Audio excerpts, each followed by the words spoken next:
이스라엘이 가나안 들어가면서 하나님을 버리고 하나님을 잊어버리고 바알을 쫓았던 거 지금 그걸 지금 그 말씀하시는 겁니다. 이스라엘 역사가 그래요. 하나님을 배신하고 하나님을 떠나는 역사예요. 이게 지금 이제 에레미야는 이스라엘이 지금 이제 그 바벨론에서 멸망하기 직전에 활동했던 예언자인 거 여러분 이제 다 잘 아시잖아요. 그때 자기들 선조들 지금 돌아보는 거예요. 역사를 돌아보는 겁니다. 애굽에서 나와서 광야 생활할 때 원망하고 불평했지만 그래도 그들은 그래도 하나님 보고 따라요. 근데 가나안 땅에 들어가면서부터 이들이 하나님이 아닌 다른 것 바알을 쫓는단 말이에요.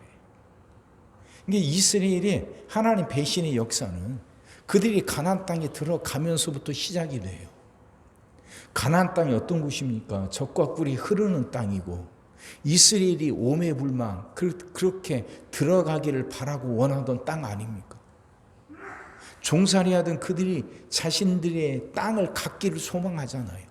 자기들이 주인으로 살아갈 수 있는 땅을 소망합니다. 드디어 하나님 은혜로 그 땅을 갖게 됐어요. 종살이하던 그들이. 그러면 감사가 넘쳐야 될 거 아닙니까? 그토록 소망하고 꿈꾸고 바라던 땅을 갖게 되고 이제 주인으로 살게 됐는데 하나님 은혜로 된 거라는 건 이들이 모르지 않아요. 이스라엘이 어떻게 요단강을 건널 것이며 그 튼튼한 여리고성을 무너뜨립니까? 그들이 한 것이 없잖아요. 여리고성을 돌기만 했는데도 그들 눈앞에서 그 성읍이 무너져 내렸단 말이에요.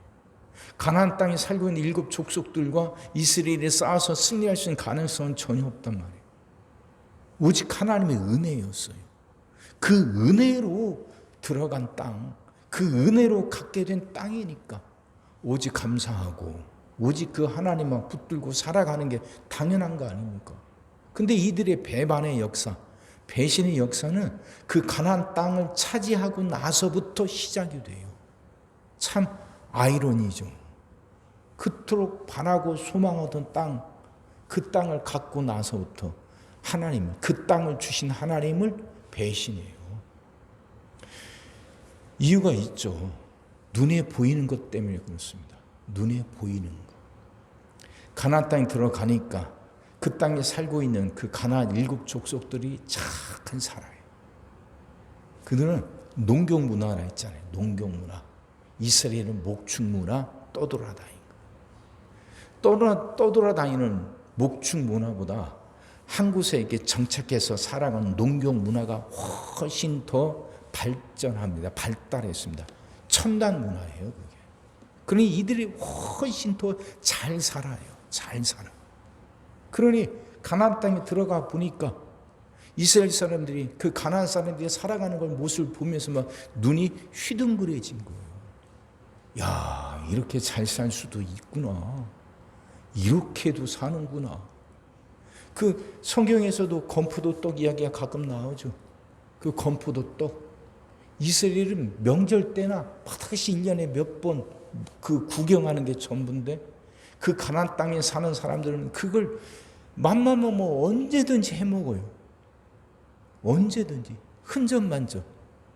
근데 그렇게 잘 사는 가나안 사람들이 바알을 믿는데요.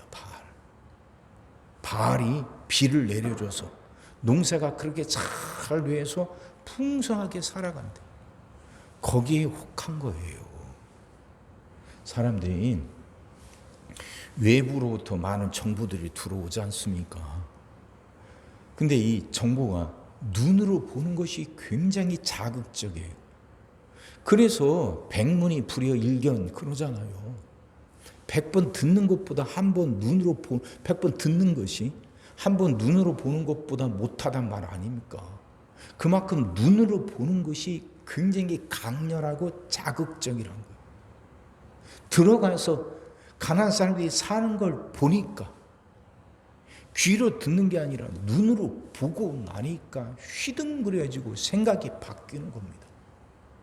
자기들이 믿는 야훼 하나님은 만나나 메추라기나 줄지 이 가나안 사람들이 믿는 바알이 주는 이런 풍성함, 이런 풍요함을 주지 않았다 생각하는 거예요. 그래서 그 바알을 쫓고 바알을 쫓는 겁니다.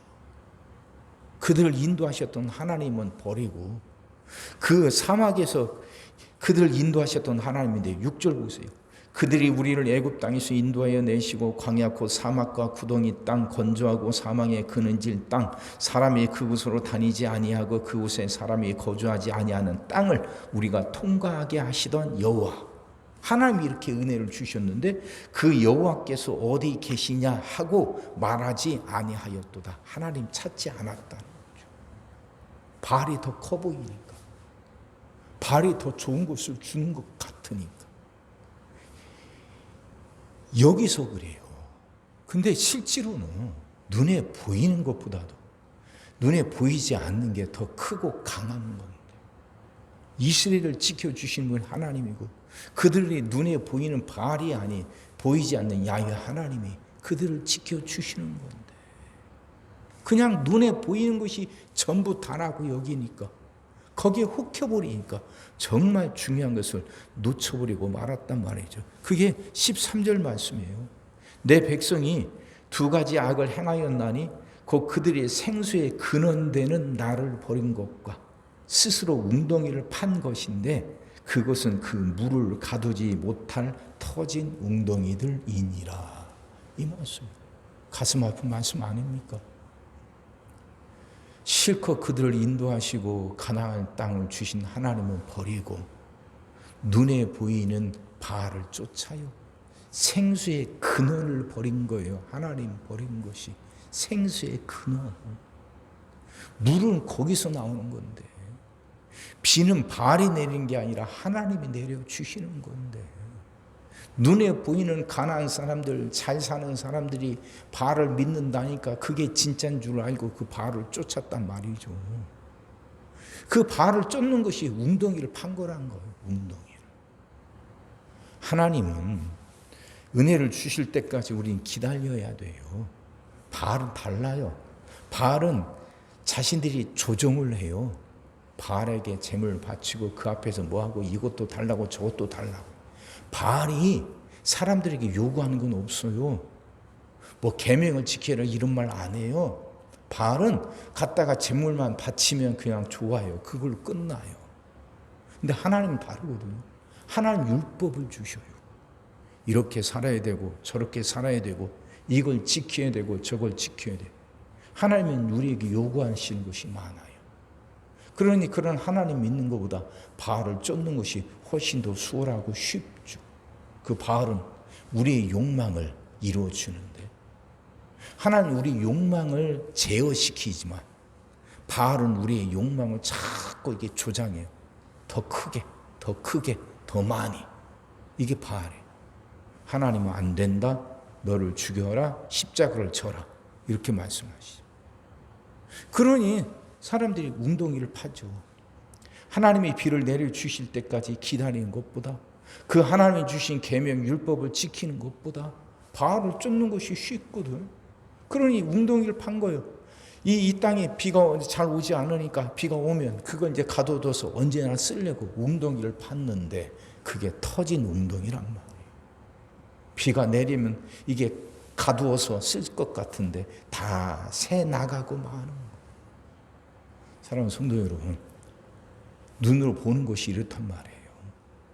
세상 것들이 이렇다 그 말입니다. 눈으로 보는 게 전부가 아닙니다.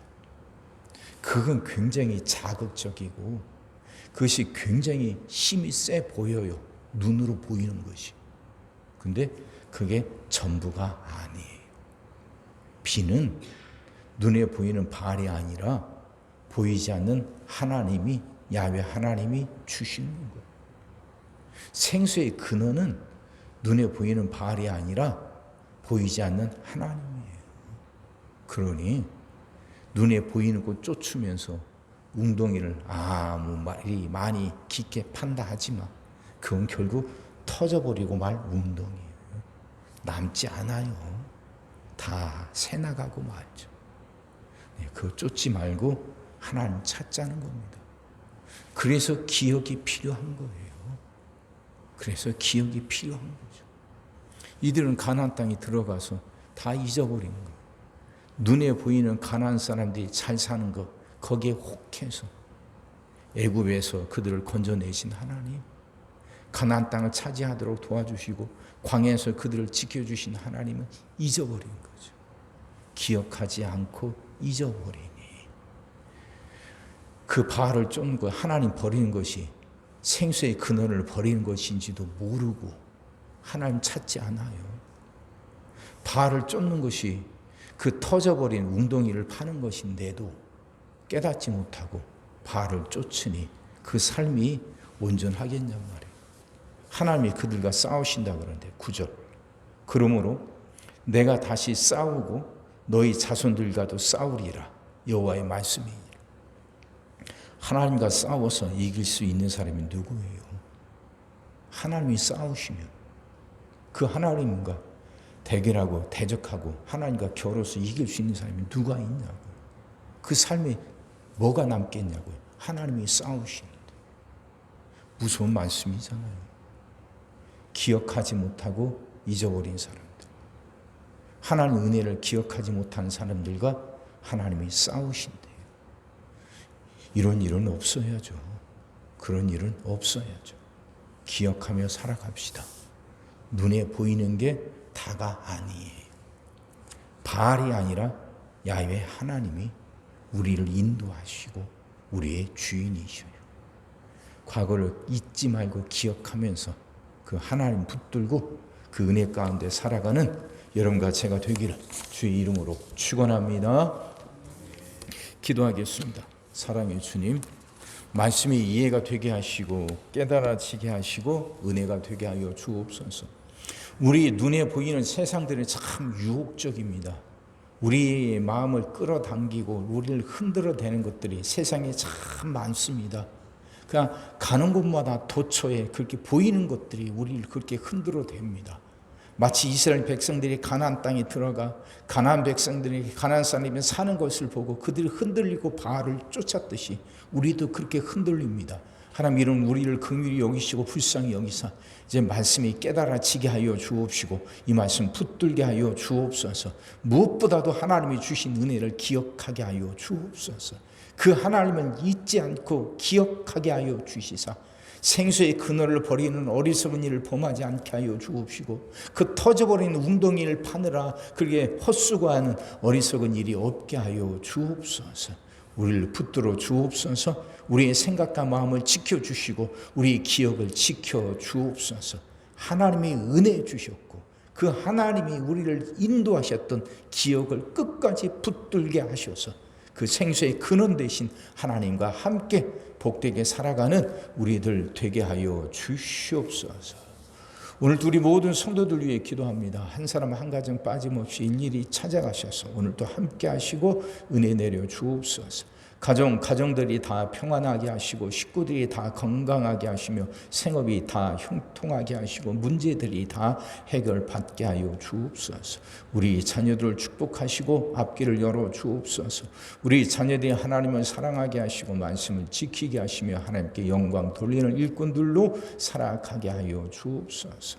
하나님 우리에게 새날을 주실 줄 믿습니다. 성도들은 질병을 이겨내고 물질의 어려움을 극복하고 수많은 문제들을 해결하며 살아가는 새날을 살게 하시고 교회도 예배가 살아나 빈자리가 가득 채워지며 언제나 생명의 역사가 일어나는 새날을 살게 하여 주옵소서. 오늘 또 모든 성도들 눈동자처럼 지키시고 복된 길로 인도하여 주옵소서. 믿사옵고 예수님의 이름으로 기도하옵나이다. 아멘.